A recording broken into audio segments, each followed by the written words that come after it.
সংসার মানে কি আপুরা বলতে পারবে? সংসার মানে কি শুধুই রান্নাবাড়া, খাওয়া দাওয়া?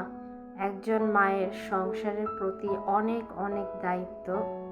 আসসালামু আলাইকুম এভরিওয়ান। আমি আমেনা লাইফস্টাইল থেকে আমিনা বলছি। আশা করি যে যেখান থেকে আমার ভিডিওটা দেখছেন সবাই খুব ভালো আছেন। প্লিজ একটা লাইক দিয়ে ভিডিওটা শুরু করবেন, আর নতুন হয়ে থাকলে আমার চ্যানেলটা অবশ্যই সাবস্ক্রাইব করে দিবেন।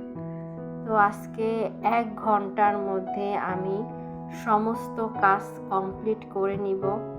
আজকে সকাল থেকে ভিডিওটা শুরু করলাম। সকালে আমি ফজরের নামাজ পড়ে একটু ঘুমিয়ে গিয়েছিলাম, যেহেতু ওই সময়টা কোনো কাজ থাকে না। তো একটু দেরি হয়ে গেছে আমার উঠতে উঠতে। সকালে উঠে দেখি হাজব্যান্ড অফিসে চলে গেছে। তো আমাকেও 1 ঘন্টার ভিতর সমস্ত কাজটা গুছিয়ে নিতে হবে। আসলে ফজরের পর দিয়ে যদি একটু ঘুমাই তাহলে অনেকটাই দেরি হয়ে যায়, আর যেদিন ঘুমাই না সেদিন খুব তাড়াতাড়ি কাজগুলো শেষ করতে পারি।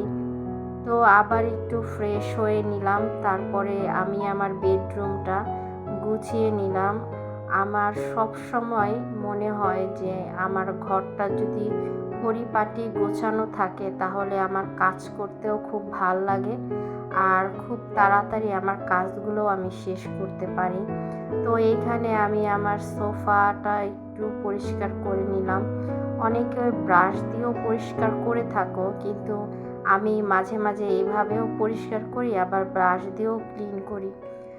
তো সোফাটা গুছিয়ে আমি আমার বেলকনিতে চলে আসলাম। যেহেতু গতকাল রাতে প্রচুর বৃষ্টি হয়েছে, তাই আর কাপড়গুলো নিতে পারিনি।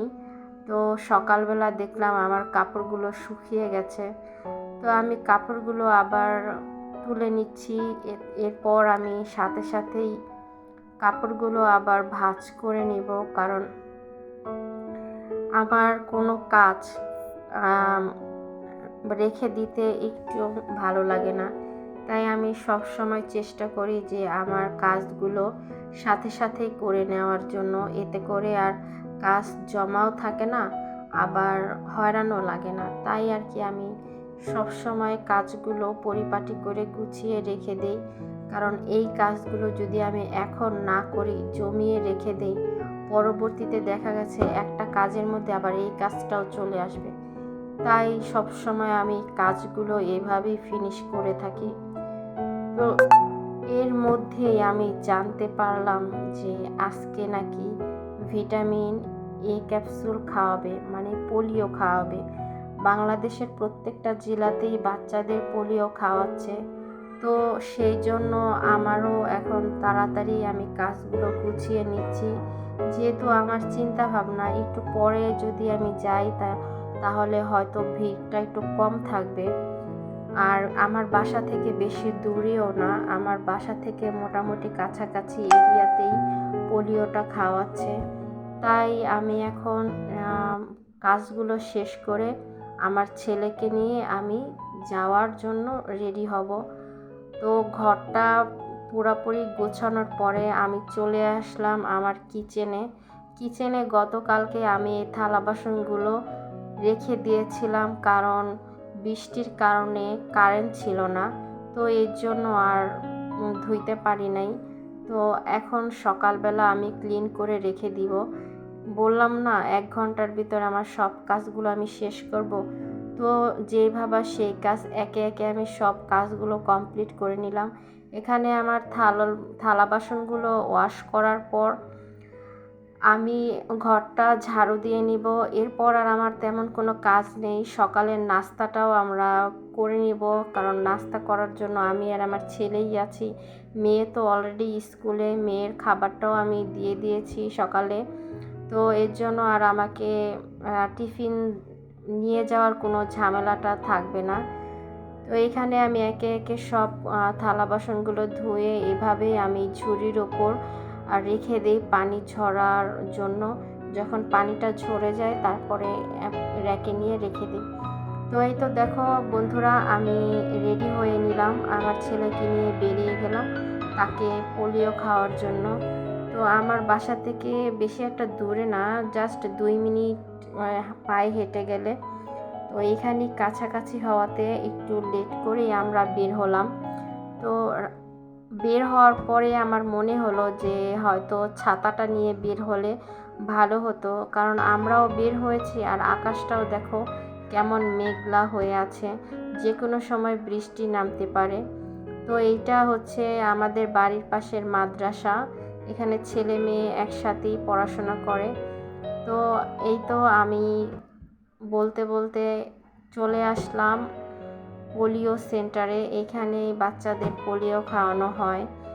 তো এই তো আমি চলে গেলাম। তো আমি ভেবেছিলাম যে ভিড় একটু কম থাকবে, তো এখানে এসে দেখলাম যে আসলে মোটামুটি ভিড় আছে এখনও। প্রত্যেক বাবা মাই তার ছেলে সন্তানদেরকে সাথে করে নিয়ে এসেছে।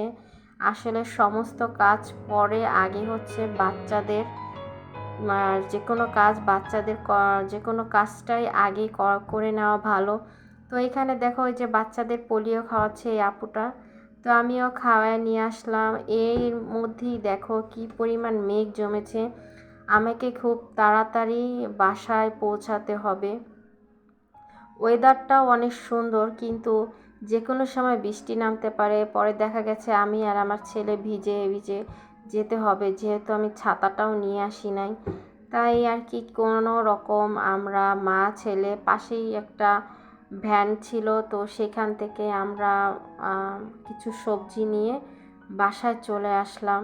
তো এই তো দেখো আমি কি কি সবজি নিয়ে এসেছি।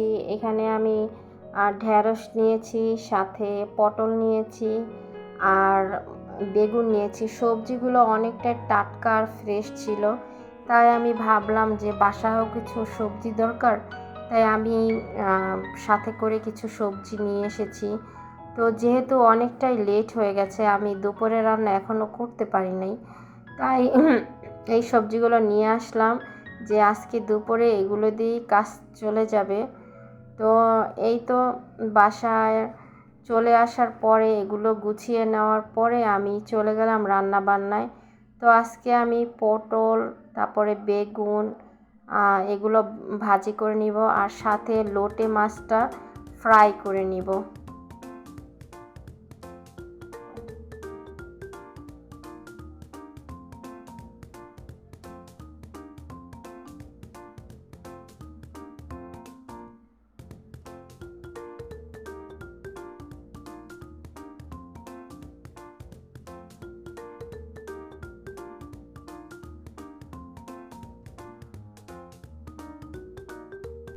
এতক্ষণ আমার সঙ্গে থাকার জন্য আপুরা অনেক ধন্যবাদ। তোমরা এতক্ষণ পর্যন্ত যদি আমার সাথে থেকে থাকো, তাহলে অবশ্যই একটা লাইক, কমেন্ট, শেয়ার করো আর সাবস্ক্রাইব করো। তো এই তো সব শেষে আমি ছেলেকে খাওয়াতে বসালাম। তো ছেলেকে খাওয়ায় তারপরে ঘুম পাড়িয়ে দিব। তো এই তো আজকের সকাল থেকে দুপুর পর্যন্ত আমার ব্লগটা ছিল। খুবই ব্যস্ততার মধ্যে আজকের সকালটা পার করলাম। তো যাই হোক আপুরা, আজকে এই পর্যন্তই। ভালো থেকো।